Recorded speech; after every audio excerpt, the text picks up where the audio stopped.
Today we're going to go over my updated Elfnote deck list. I'm going to share with you guys all of the changes that I've made in this deck, plus all of the changes that I'm thinking of making in the deck. And then at the end, we're going to go over all the additional cards, being whether it's in the main or side or even the extra deck that we can potentially implement into the deck as well. With all that being said, let's get into the deck list. Now starting out, obviously we're going 3 Lucina, 3 Tania, we're going 2 Power Patron still, 1 Fortuna. I'm still on 2 of the spell and 1 of the trap.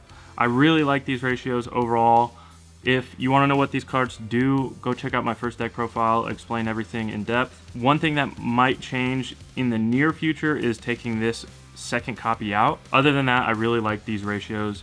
I think Power Patron at 2 is just kind of a must with how I'm playing the deck. I have seen a lot of other people play smaller Elfnote engines, and with what that looks like, it's essentially they take out these 4, and then this is kind of what they're playing.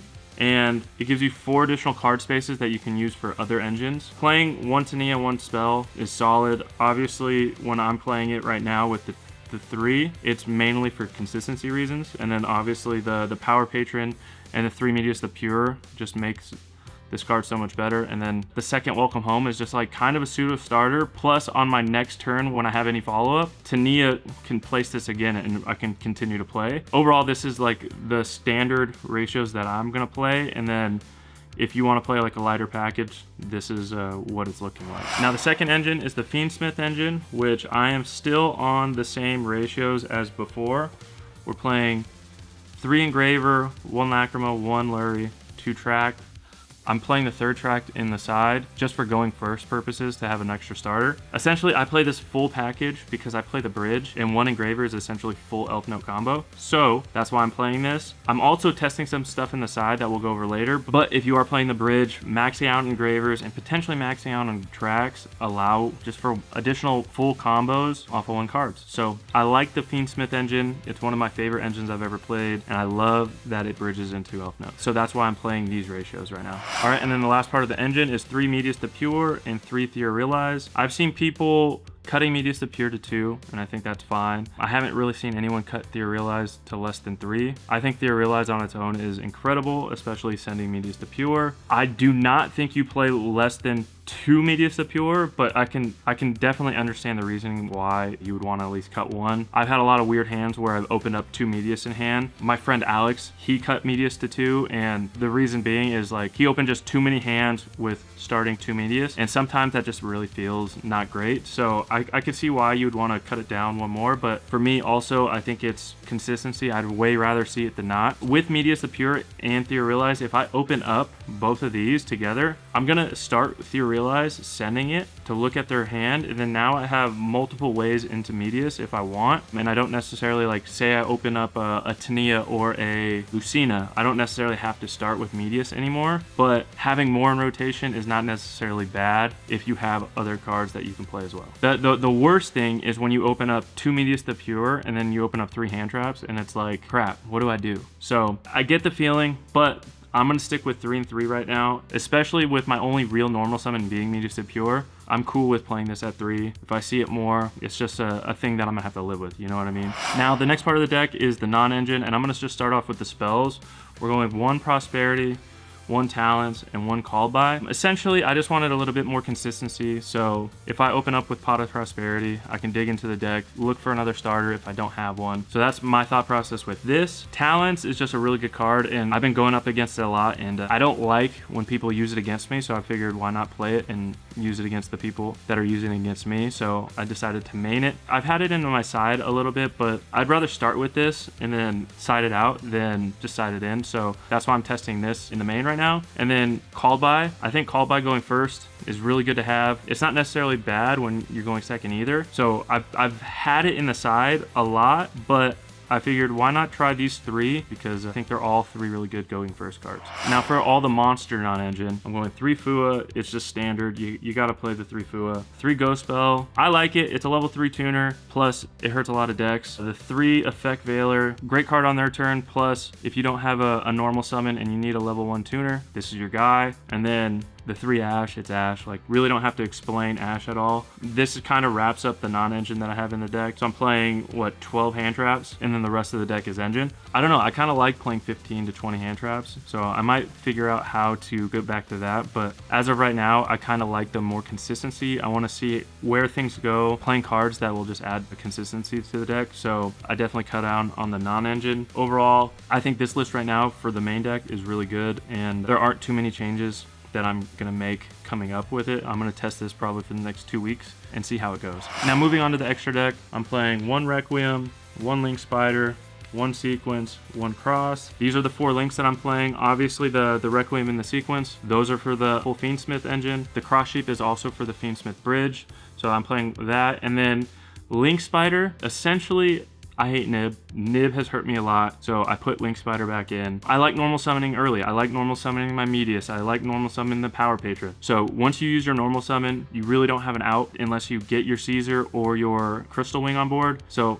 I'm playing the 1 Link Spider. If I wasn't playing Link Spider, it'd probably be my Typhon, but as of right now, these are the 4 links that I'm playing. The fusions I'm playing, the 1 Lacrima, the 1 Aerial Eater, the 1 Necroquip. Again, the 3 fusions for the Fiendsmith engine. This is the second part of the bridge. Lacrima is just a really good fusion in itself, and then Necroquip and Requiem. If you want to just go straight into a DDD, these are the only 2 extra deck cards you really need. And then the 1 XYZ I play is obviously the Caesar. It's the end board piece for Fiendsmith, so you got to play that. And then the last cards I play in the extra deck are all synchros. So Armades is our bridge into Fiendsmith. You start Medius the Pure, summon out Patron, synchro into this, search for Tania, and then you go full Fiendsmith. The 1 Sterlitzia, I've seen people play it at 2. I don't think it's a bad thing at 2, but I think the other space can be used in a better sense. But I like the 1 Sterlitzia. The 1 level 7 FA Dawndraxer, this just hurts a lot of decks and it's really good. The Crystal Wing, I wasn't on this for a while. All my comments on almost every single video is like, hey, you could go Crystal Wing, you can go Crystal Wing, you can go Crystal Wing. So I decided, you know what, let's start playing the Crystal Wing. I like the card, it's pretty good. Plus, I like the option of going into another level 8 over just going into Omega. And speaking of Omega is our next level 8. I think if you can play Omega in a deck, you should. It's just, there's a reason why you can play one of them. And then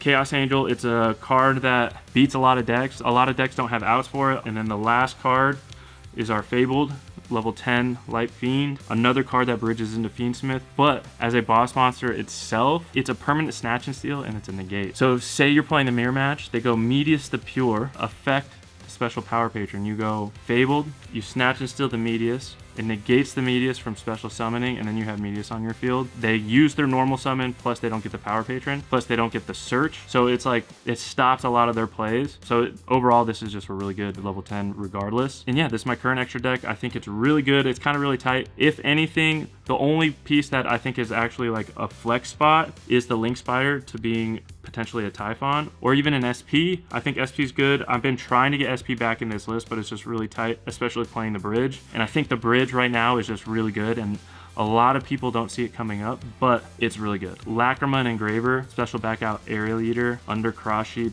get Power Patron, go into level 7. Like, it's just too good to not play it and have that option. And actually in my first playing through it video, if I just thought about the effect that Track does in the graveyard, I could have fused into Lacrima, bring back Engraver, gone into Sequence, fused into this, gone into the Cross Sheep, then special this out by banishing Lacrima and Engraver, and then bring back the Power Patron and like gone full Elfnote. I just didn't think of it off the rip. I think it's really good. So this is my extra deck. Now for my side deck, I've changed it up quite a bit, and I kind of change it up all the time. So this is a little bit different. There's a handful of cards. There's probably 5 or 6 cards in here that are the same, and then the rest are different. But right now I'm playing Double Droll, which I had this in the main. It's back in the side. It's 50-50. You can go back and forth. It's just, you have to play Droll. I put Triple Perulia in because the Charmies are just really good. And if a deck hard loses to a Charmies, you gotta play it. So I figured put 3 of them in and just figure out the siding patterns with it all. So those are my first 5 cards. 2 new additions to the side are Bystal Magnuma and Druis Worm. Essentially, depending on the matchup you go up against, like, these cards are really good interactions, plus they're level 6s. And they're even dark level 6s. So you can go into a light and dark Chaos Angel with Lacrima, you know what I mean? So there's a lot of different ways you can use these cards. Plus, like, say I banish their Requiem or their Lacrima or their Engraver or whatever with Magma, I can get this card for my turn, and then my first interaction could be normal summon Power Patron, change this to a level 9, or change Power Patron to a level 4, go into a level 10 into the Fabled, search, and then just keep playing. So like, you don't necessarily need a level 6 from your engine to be able to go into a level 7 or a level 10. These two cards could provide that. And they're two good interruptions plus interactions. The next card is Nib. I put 2 Nib in because I've been drawing multiple Nibs way too much. I still want to see the card, but I'm tired of having 2 Nibs in hand, nibbing them on the first turn, and then my first draw is Nib. So like, I don't know what is happening, but I always see multiples of these, so I cut it down to 2. And then I'm playing, obviously, the triple Secret Village. Like I said, if you can play a Secret Village or a blowout card, you need to play it. So I'm playing it at 3. I draw it plus any Elfnote starter against any deck that survives off of spells. It's just like kind of an auto win card. So I'm playing it at 3. It's one of my favorite cards in this deck. They should ban it, but if they ban this card, they need to ban Shifter and like other cards like that. But as of now, if you can play these cards, play them.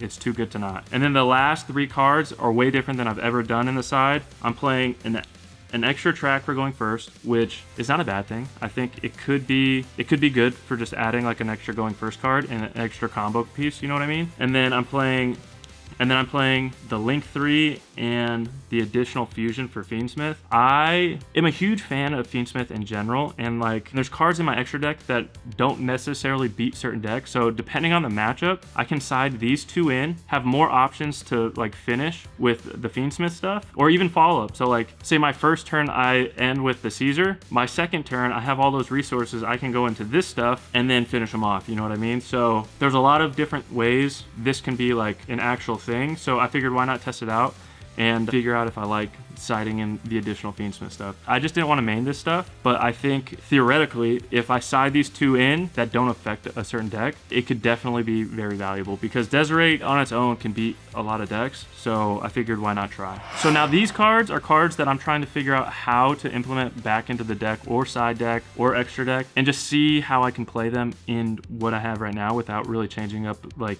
the structure of the deck that I have currently. So the first card is SP. Obviously SP is kind of a standard card in every deck. It just was one of the cards that I had to cut for the additional stuff that I had to add. For the side deck, Denko Sekka, it's really good against certain matchups. I like it. We don't have many normal summons, so this being a normal summon is totally fine. Evenly, right now, at the beginning of the format, was really good. It's a really good card in general. A lot of decks are putting up spell and trap negates, so if this is like my only real interaction with them going second, it's kind of difficult because they're just going to negate it, and then I wasted like my main phase 1 and my battle phase. So that's why I've cut it, and I don't know if I'm going to put it back in, but I do like the card, so maybe in the future. Infinite Impermanence I think is a strong hand trap. I've cut it, I put it back in, I've cut it, I put it back in. Overall, I'm probably going to end up either putting it in the side or putting it back in, but as of right now, it's not in the list.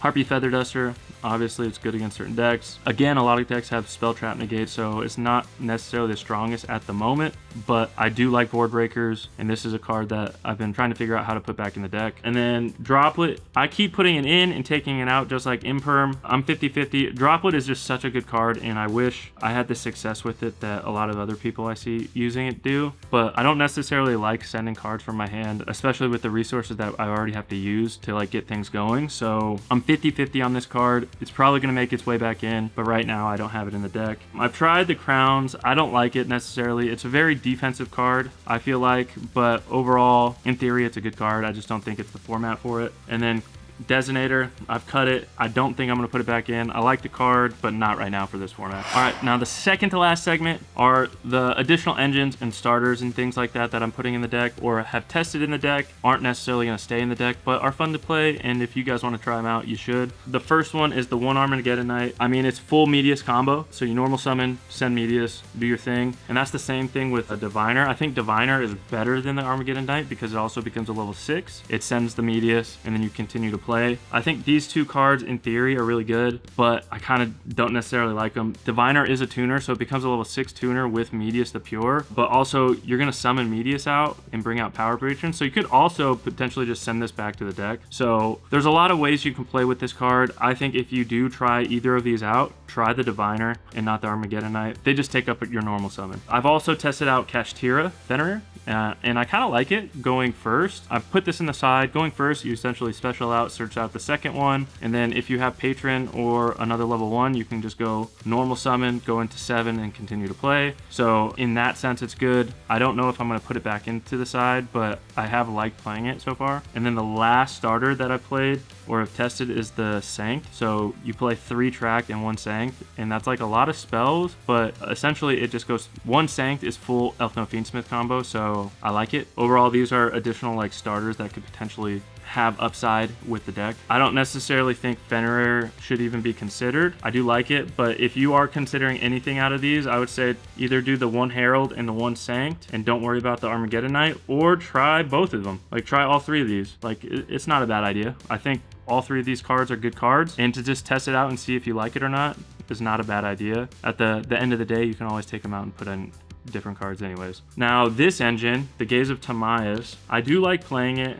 However, the amount of space that this takes up, the 3 extra spaces are just so valuable. This is kind of the minimum package that I would say if you want to play Dragoons, this is what you need. And Dragoons is a fun card, so it's not necessarily bad. I like this engine. It's a fun engine, but overall, I have a full video on how this plays, so if you're interested, go check it out. Now this next engine is one of my favorite ways to play the deck, and it's the branded stuff. And I think overall, if you're gonna play any of these engines, play this one. I think with the video that I made with the branded version of the deck that I put together, I would say get rid of most of the Fiendsmith stuff, leave 1 Engraver, forget about the Albaz, and play 3 of the Fallen of the White, and maybe 2 Ecclesia, so there's 5, 6, 7, 8, and then figure out which extra deck spots you want. Typically, you'll have about 5 spots if you're playing this version of the deck, and these are the 6 cards that I would say you're probably going to put in. But overall, I think if you play the branded version of the deck, think about playing it with 3 of the Fallen of the White. Now the last engine that I've tested, and it's a little bit more gimmicky, but it's fun, especially if you're a fan of like the Yu-Gi-Oh animes and are like fan of hero decks, is the triple A Hero Lives, the 1 Prism,